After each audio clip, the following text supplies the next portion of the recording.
जे शेतकऱ्यांचं मोठ्या प्रमाणात नुकसान होत आहे, व्यापाऱ्यांचं नुकसान होतं, त्याची भरपाई देण्याच्या दृष्टिकोनातून सरकारने पावलं उचलावी. केंद्र सरकारशी याची भरपाई घ्यावी आणि राज्यातल्या शेतकऱ्यांना आणि व्यापाऱ्याला न्याय द्यावा, ही भूमिका आम्ही मांडली. कारण की या युद्धामध्ये मोठ्या प्रमाणात विदेशात जाणाऱ्या जे शेतपिकं आणि शेतीचा माल जो आहे तो आता सगळा थांबलेला आहे आणि मोठ्या प्रमाणात जे नुकसान होत आहे त्याच्यामुळे मोठ्या प्रमाणात शेतकऱ्यांच्या आत्महत्या, लहान व्यापाऱ्यांच्या आत्महत्या महाराष्ट्रामध्ये वाढत्या आहे. हे सरकारच्या निदर्शनास आम्ही आणून दिलेलं आहे. सरकारने सांगितले की आम्ही केंद्र सरकारशी बोलतोय, आम्ही काहीतरी मार्ग काढतोय, अशा पद्धतीचं सरकारने थातूर मातूर उत्तर विधानसभेत दिलेलं आहे. दुसरं, आज राज्यातल्या शिक्षणाबद्दलची एक लक्षवेधी विधानसभेत सुरू आहे आणि त्याच्यामध्ये मंत्री सपशेल खोटं बोलताना आपण पाहतोय. स्थानिक स्वराज्य संस्थांच्या म्हणजेच पर्यायानं जिल्हा परिषद नगरपालिकांच्या शाळेमध्ये शिक्षक नाहीत. पूर्ण वर्ष त्या पद्धतीचं सरकारने काढलं. पवित्र पोर्टलच्या माध्यमातून आम्ही शिक्षक भरतोय असं सांगत गेले. एकही शाळा बिना शिक्षकी नाही अशा पद्धतीचं खोटा माहिती विधानसभेत देताना आपण पाहतोय. माननीय कोर्टाने सरकारला आदेश दिलेले आहेत की शाळांमध्ये कंपाऊंड वॉल, स्वच्छतागृह हे सगळं असलं पाहिजे, शुद्ध पिण्याचं पाणी असलं पाहिजे.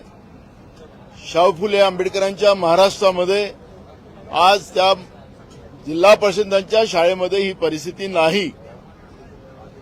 बीजेपी आणि शिंदे सेना या सरकारच्या भांडणामुळे महाराष्ट्रातल्या पिढीचं नुकसान या सरकारच्या माध्यमातून होताना आपण पाहतोय. राज्य सरकारजवळ पैसे नाहीत. एकीकडे शेतकऱ्यांना कर्जमाफीचं गाजर दाखवून त्यांची मतं घेतलीत, पण सरकारजवळ शेतकऱ्यांचं कर्ज माफ करायला पैसे नाहीत असं सरकार सांगते. शिक्षणासाठी पैसे नाहीत असं सरकारजवळ परिस्थिती आहे. कर्मचाऱ्याचे पगार ओव्हरड्राफ्ट करून दिले जातात आणि महाराष्ट्रामध्ये भूमाफिया जो मोठ्या प्रमाणात तयार झालेला त्याच्यामध्ये सत्ता पक्षाचीच लोक आहेत.